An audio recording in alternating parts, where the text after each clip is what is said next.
Good morning and welcome to the new episode of Dr. Lamba's Awakening Call. The geopolitical situation is worsening. We had Ukraine war which has been raging for almost half a year, 5 months plus. The recent action of Nancy Pelosi and the firing of missiles around Taiwan by China raise the specter of a nuclear war. And the question arises what would happen in case nuclear war takes place? Normally, people imagine it should be a sort of conflagration. It should be all hellfire. People will be burning, they'll be roasted, they'll be baked. Is that really so? Of course. Nuclear war means end of the world. Nuclear war means endless suffering. Nuclear means even the vegetation and the biodiversity is destroyed. But that's not the way it's really going to be. As a matter of fact, this is going to be a very curious situation. And the Louisiana State University people, after these things, after the Ukraine war, started studying what would really happen. Would it really be all fire, snow? Yes. We have seen that all the scenarios, whatever happens, one thing would tell. Firestorms would be there. They release soot and smoke into the upper atmosphere. But then something amazing would happen. The smoke and the soot in the upper atmosphere will block out the sun. And that blocking of the sun means that our sun rays would not be able to penetrate that solid sheet of smoke and soot, resulting in fall in temperature. Now here, this fresh study of the global impact of the nuclear war has very clearly indicated, and these are the computed simulations that have taken place and that have been done for the last few months, that any conflict which involves nuclear holocaust, whether it's between Russia and West, China and USA, or India and Pakistan, it will plunge the world into darkness, cause temperatures to plummet, and wipe out first all the marine life, the world sea level, and then the land life. Researchers at the Louisiana State University ran multiple computer simulations to assess the impact of the global and the regional nuclear conflicts. They found that all the scenarios, the firestorms resulting in the soot and the smoke in the atmosphere, would force the temperature to fall by an average of 13 degree Fahrenheit in the first month. But then it would not stop, it will keep on falling. And this fall, even in the first month, would in return cause ocean temperatures to fall and the sea ice to expand by more than 6 million square miles. So the more than 6 million square miles of the seas would be transformed into ice. Result: major ports including China's Tianjin, Copenhagen, St. Petersburg, they'll be blocked. And it has also been seen and noticed that the changes to the Arctic Sea would likely last thousands of years. So this is really going to be the ice age. If you remember, I had once talked to you that the world would end not by fire but by the ice age. And there was a book not by fire but by the ice.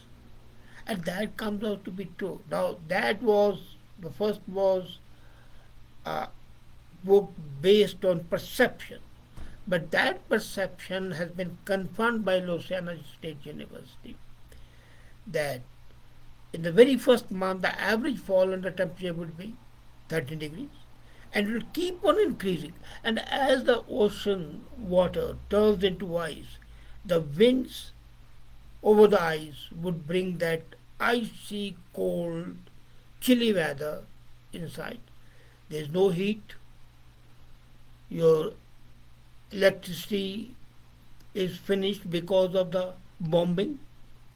So the heat would convert into cold, and that cold waves of one after the other, chilly, would make people be mummified. And there's a possibility that human beings would become ice blocks wherever they are. Now, this study comes after the specter of the nuclear war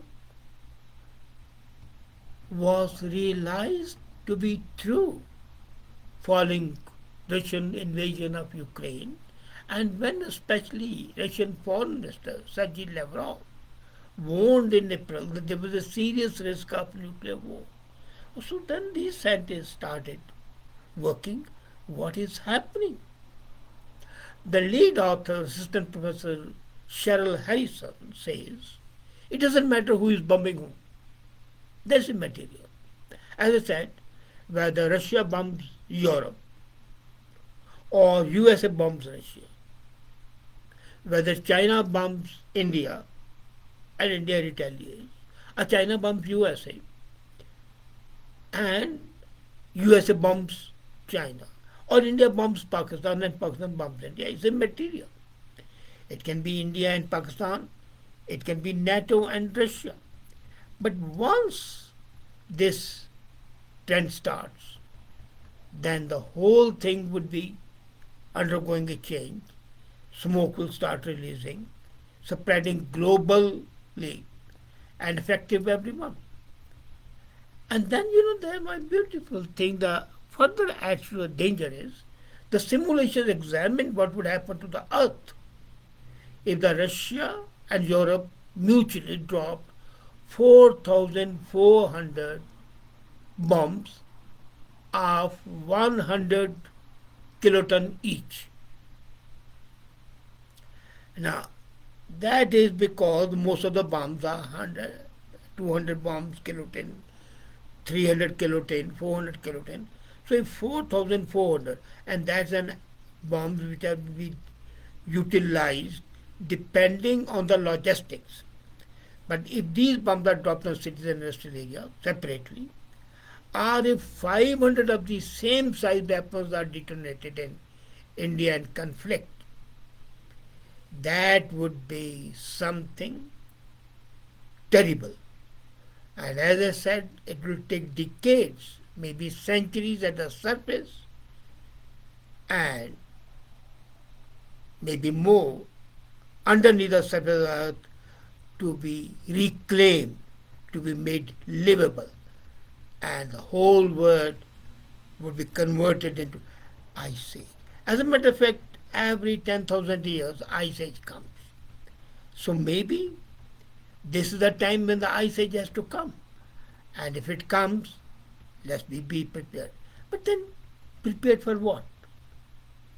This is something which nobody can control.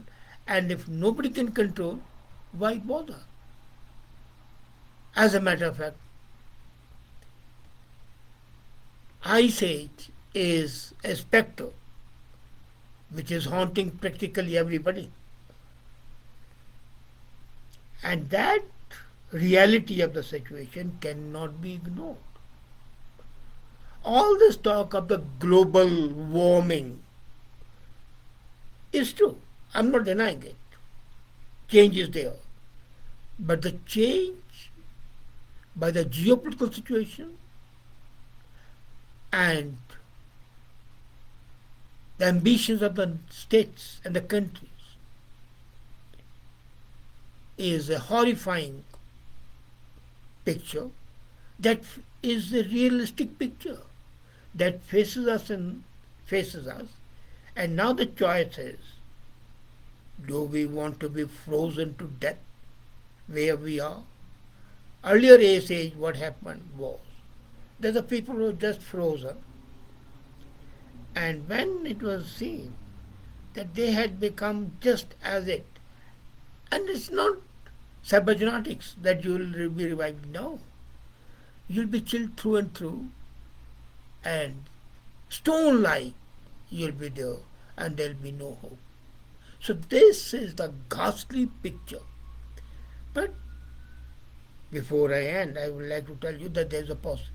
If this thing does not happen, and the global change is there, a technology has been developed, and I was really, really amazed to see it in a scientific journal called Joe. For the first time, solar power is used to brew jet fuel. Now, aviation is one of the most polluting industries because look at the quantity of the aviation fuel, which is kerosene, which is utilized. But here they are making jet fuel, not from petrol, not from crude, but from water and carbon dioxide. They use solar towers, and that brews jet fuel.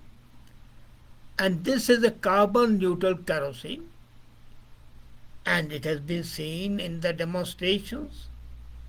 What they do is using sunlight along with carbon dioxide and water vapor, which is captured from air. A new solar power tower can provide fuel for the aeroplanes, and the details of which were just recently published, which I read, is the first to be successfully demonstrated. Now, aviation is responsible for 5% of global greenhouse gas emissions. And if this 5% in totality becomes quite a large number. Now, while other forms of transportation are on the way to electrification, and the solar, we have seen the flying car, we have seen the electric cars. So they are already being converted from non-fossil fuels. But electric aeroplanes are still many years away. So in the near future, the industry plans to reduce carbon emissions by using sustainable aviation fuel. And sustainable aviation fuel means you can use it from waste oils, waste fats, which is being done nowadays. Paper industry, food scraps, they are being used. But captured carbon dioxide emissions. Now this will be two benefits. One is the carbon dioxide which is emitted would be captured and reused mixed with water vapor captured from air to make fuel. So this would be a process of converting carbon dioxide into carbon monoxide using heat and then mixing it with hydrogen to make liquid fuels. As a matter of fact, it has happened at Zurich. Aldo Steinfeld and his colleagues, they have devised a sustainable way, and they have fed water and carbon dioxide.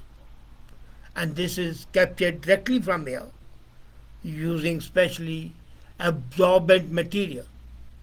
And a very high temperature, a cerium oxide catalyst in the reactor reduces the carbon dioxide and water into a mix of carbon monoxide and hydrogen, and that is converted into fuel. This human ingenuity shows that there is no limit to our capability provided we don't go into negative aspects. And it's a leap forward to have a fully tested, full-scale setup.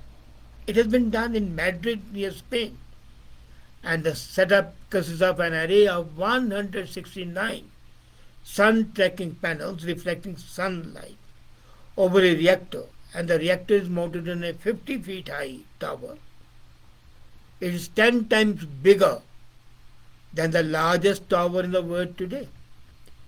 And they found that this would give a mix that is 16% kerosene, 40% diesel, without no pollution. So there is a meaningful dent in the aviation emission. As a matter of fact, are you aware that a Boeing 747 burns 4 liters of fuel every second? Every second, 4 liters of fuel is burned. And if that can be saved, that would be a heaven sent opportunity, and that is what these scientists have achieved. So, on the one side, we have a specter of being turned into ice cubes. On the other side, we have a specter of the human ingenuity conquering climate change. That is for today. See you next time. Thank you.